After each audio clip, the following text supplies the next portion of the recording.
Welcome to the Fray Dogg Gaming Channel. Today we have Far Cry Primal Gaming on a Budget, Episode 1. So Far Cry Primal came out a week or two ago.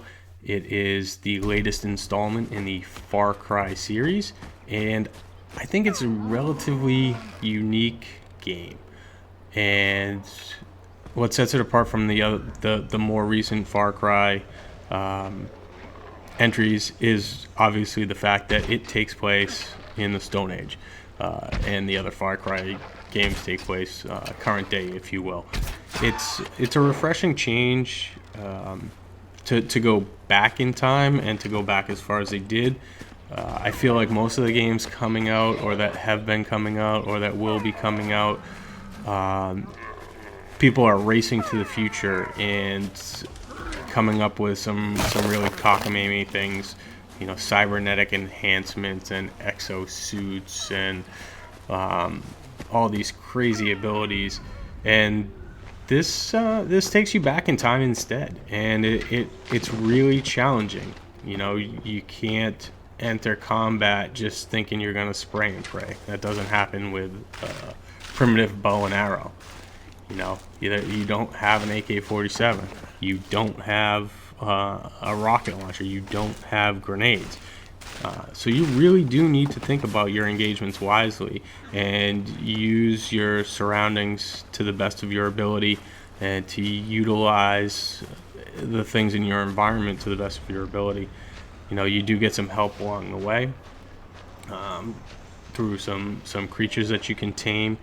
And a little bit later on in this video, you'll meet the guy who teaches you how to tame these creatures.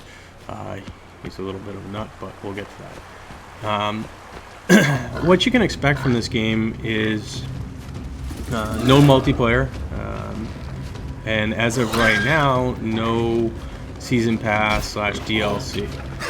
And I kind of like that. It's not often that there's a AAA title being released, and I would consider this a AAA title that's released that doesn't have DLC at launch and doesn't have multiplayer. So if those are things you're looking for out of this game, you will be disappointed, and I would recommend that you steer clear. However, if you're still with me and you like the Far Cry series and you like first-person shooter / RPG type games, this is right up your alley. What you will get out of Far Cry is anywhere between what I'd say 20-25 hours to 40 hours plus that you can expect to sink in to finish this game. And a lot of that's going to depend on the difficulty level that you are playing on, as well as how much of a completionist you are. I tend to be a bit of a completionist. I know with Far Cry 3, I think I sunk close to 70 hours in, and I want to say I was about 99% complete. And I just couldn't justify sinking any more time into it to get the 100% completion. But you can definitely do that with games in the Far Cry series, and this is no exception.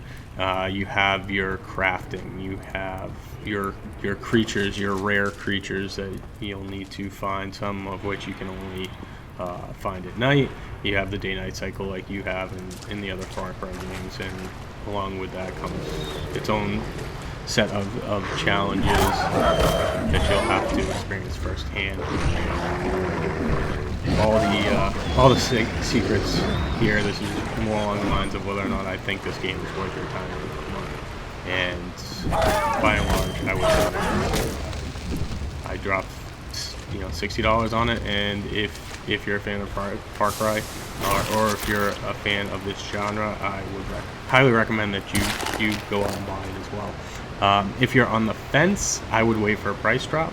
If you're not sure, if you've never played another Far Cry game before, I would suggest that you go out and see if you can pick up Far Cry 4. You should be able to get it relatively cheap now, but it is such a good game that I think the price is kind of staying holding firm, probably in the $40 to $50 range. you could probably get it on, find someone selling it on Craigslist or, a secondary site like that, relatively cheap for a used game. If you go to a retailer, you're probably still paying between $40 and $60 for it. But if you can get it on the cheap and find out whether you like the Far Cry formula or not, excuse me, that's one way to find out whether or not you're gonna like this. I don't anticipate Primal having a price drop anytime soon, so you can expect to pay $60 for it, unless someone has a random sale. In any event, I feel like it's worth it. We're heading towards the hut of the beast tamer, if you will, who teaches Takar, who you play as, teaches him how to tame beasts. The first thing he does, though, is he gives you this concoction to drink, and lo and behold, you trip balls. It's pretty entertaining. I kind of cut out most of the spiritual trip, if you will.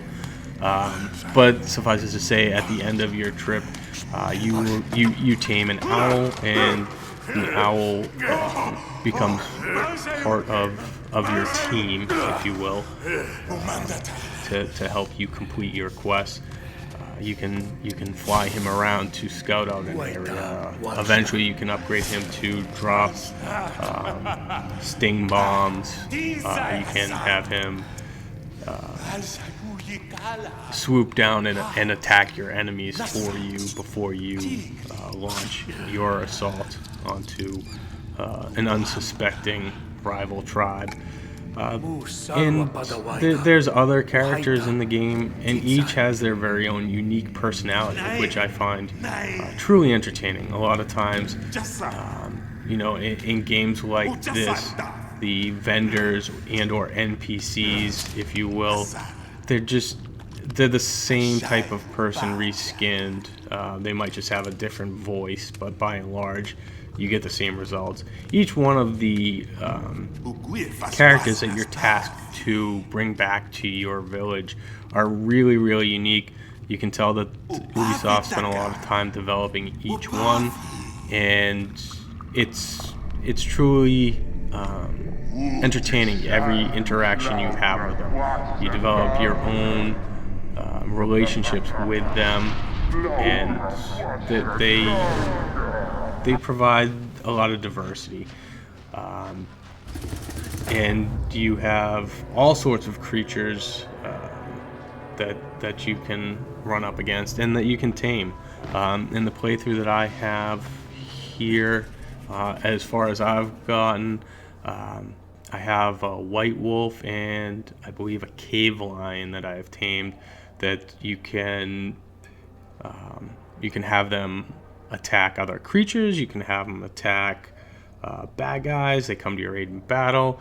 Sometimes you got to be a little careful because they get a little overzealous, and the next thing you know, you have a rampaging mammoth coming at you because your cave lion decided he was going to take a bite out of his leg.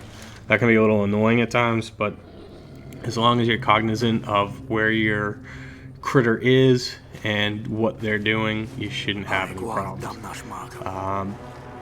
The other thing is you really got to keep an eye on their health, because sometimes they just go batshit crazy and in battle, and the next thing you know, they're down and out, and you have a bunch of baddies in between you and them.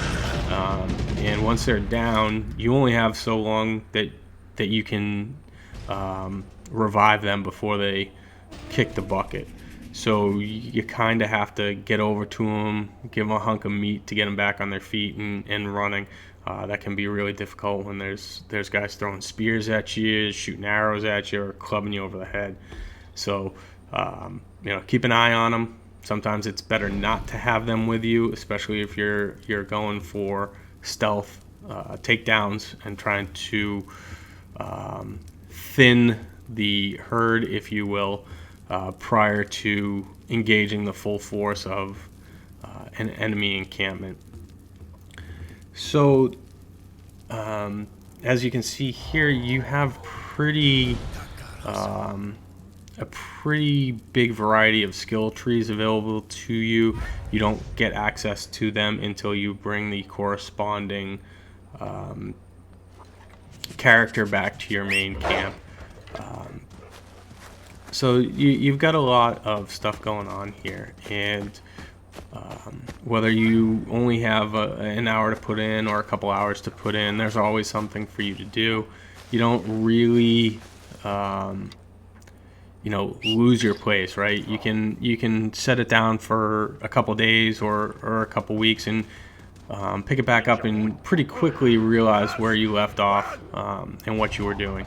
If you only have an hour to play, you can hop on and collect some resources, build up your village, check on some of your tribes mates in the environment, because there's always little challenges that will pop up where they're looking for help from you to either fend off some bad guys or to hunt down some lobbies.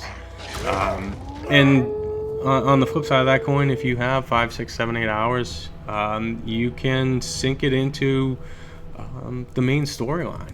Right here, I just brought back, I just upgraded my village a couple times, I do believe, and now we're gonna face an assault from the Udam, who are the primary antagonists, if you will, who you are fighting, or who are hunting you down and who broke apart your tribe. And that's part of the main storyline. You're trying to get your tribe back together because you've been scattered to the wind. And Ul of the Udam tribe is a pretty gnarly dude. So right here, it's just giving you some tutorial stuff. You can turn that stuff off if you want, but I like to have it because after playing so many shooters like Call of Duty and Rainbow Six, it's a nice refresher to give you a heads up on what's going down. So verdict for Far Cry Primal is definite buy. If you're unsure and have never played the series, maybe try and rent it first. I think you're probably gonna like it if you're not interested in it. So I appreciate you watching. Hopefully you'll subscribe. Hopefully you'll like it. Hopefully you'll share it with your friends. Hopefully you'll go and play Far Cry Primal, because I think it will keep you entertained and is definitely worth your money and your time.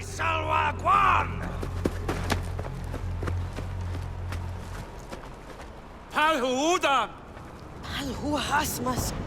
Nu, takar massi hayauda.